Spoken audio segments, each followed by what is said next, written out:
Assalamualaikum warahmatullahi wabarakatuh. Bismillahirrahmanirrahim. Asyhadu an la ilaha illallah wa asyhadu anna Muhammad Rasulullah. Allahumma shalli ala sayyidina Muhammadin sholatan taj'aluna biha min ahlil ilmi wa dhahiran wa batinan wa tahsyuruna bi ibadika sholihina fid dunya wa akhrana wa ala alihi wa sahbihi wa sallim. Alhamdulillahirabbil alamin. Allahumma shalli ala Muhammad. Ya. Kalau di mana-mana nanti dengar orang sholawat, dijawab ya. Dijawab, bebas jawabnya. Boleh sallallahu ala Muhammad atau yang versi lengkapnya Allahumma sholli wa sallim wa barik alaihi wa ala alihi wa sahbihi. Sahabatnya juga dipanggil ya, disebutin. Jadi jangan satu aja.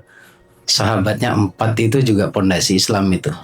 Jangan lupa ya, setiap kali ada orang bersolawat, jawab. Penting itu. Bahkan ada yang mengatakan sombong itu 2. Sombong itu cuma 2. Yang pertama nggak berdoa. Yang kedua, ketika ada orang bersolawat tapi jenengan tidak bersolawat, harus dijawab.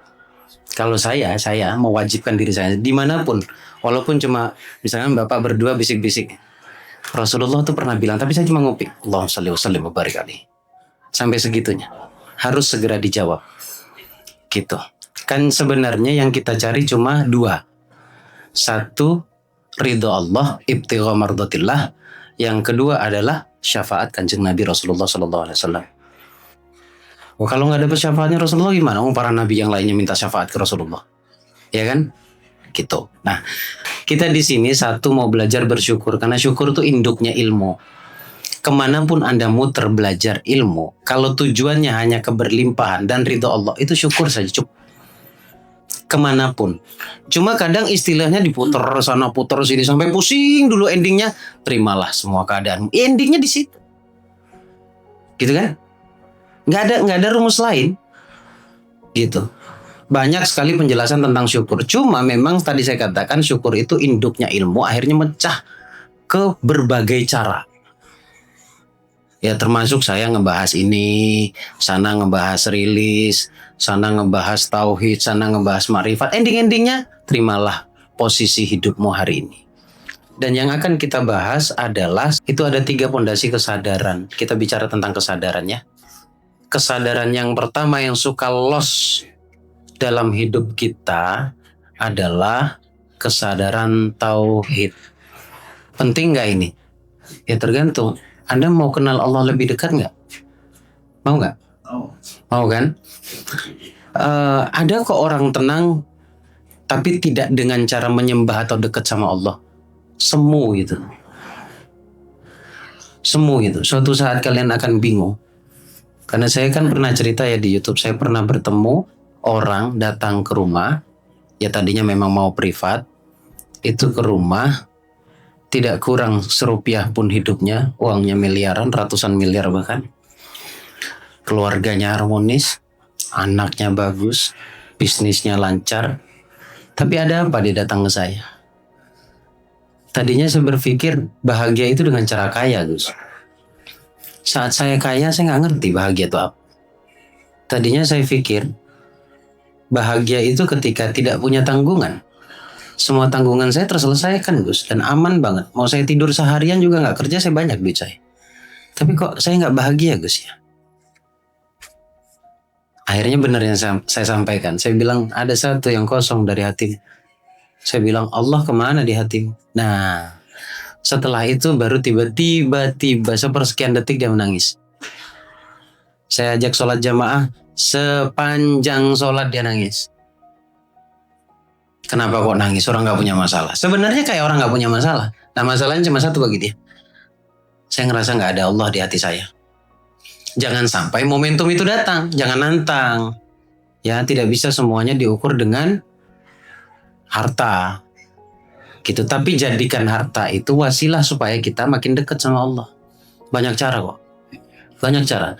Ada banyak orang yang acuh terhadap dirinya. Dia gak sadar. Makanya yang pertama yang akan saya bahas adalah kesadaran tauhid, membangun hubungan kedekatan kita dengan Allah. Yang kedua, baru kita bicara manusianya.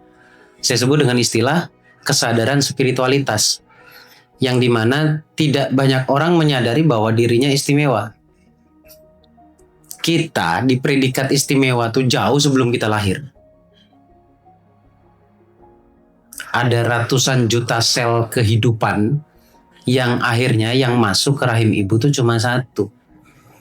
Dan satu itu mengalahkan ratusan juta sel kehidupan lainnya. Masuk ke dalam rahim ibu, siapa dia? Siapa dia?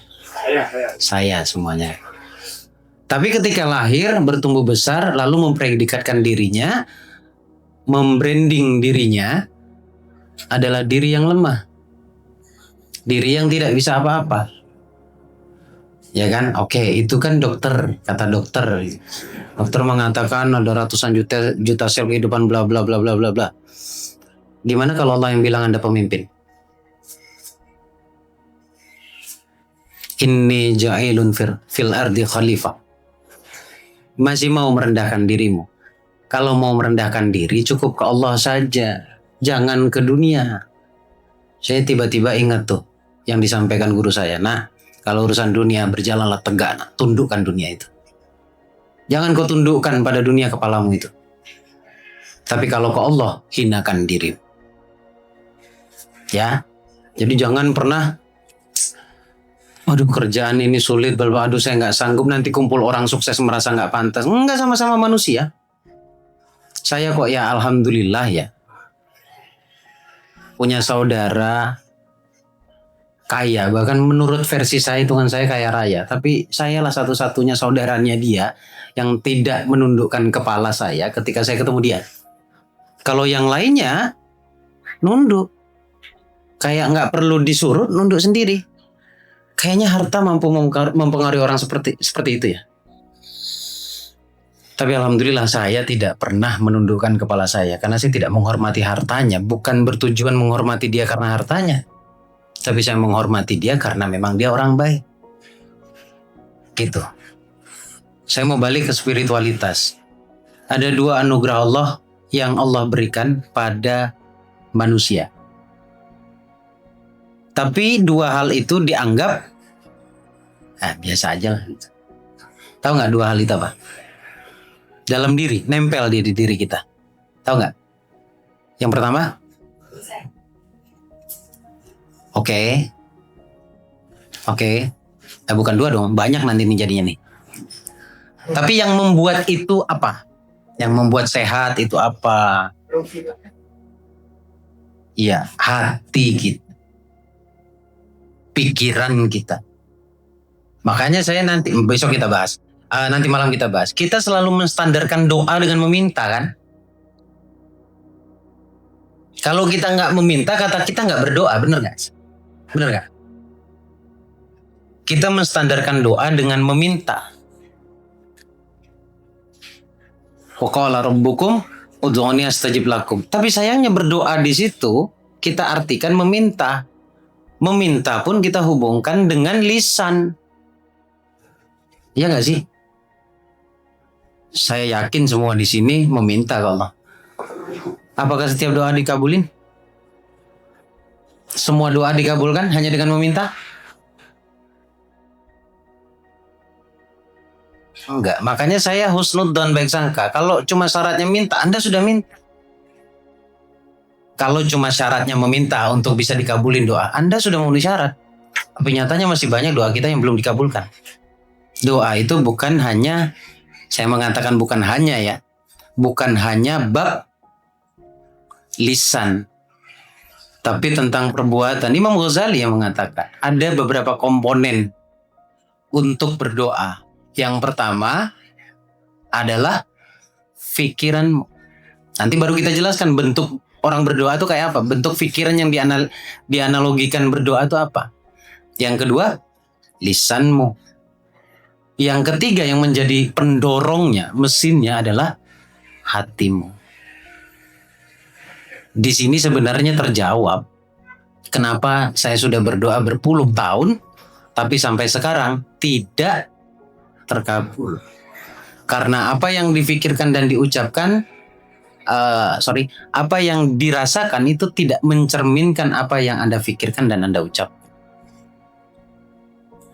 Itu poin inti. Nah, sebenarnya kan Anda datang ke sini, ke saya atau ke yang lainnya kan inginnya cuma satu ya, bagaimana caranya doa saya terkabul. Kan itu cuma. Dan endingnya yang dicari orang berilmu adalah anggap saja dua kata ya. Oh wala itu toh. Namanya sense of aha. Coba. Setelah nanti dari sini pasti muncul itu. Oh ternyata itu. Jadi tujuan orang belajar itu cuman itu toh. Cuman ingin mendapatkan itu. Kesadaran. Atau bahasa di luar disebutnya aha. Karena kata aha itu sebuah simbol kesepakatan kalau di luar. Aha gitu. Sense of aha. Rasa puas sebenarnya. Cuman itu. Bahkan Anda ibadah kan cuma mau cari itu sebenarnya. Kalau saya simpulkan betapa sederhananya sebenarnya tujuanmu, tapi Anda buat rumit. Jadi hidup tuh enggak rumit. Yang rumit pikiranmu. Hidup itu mudah. Yang sulit itu cara berpikirmu.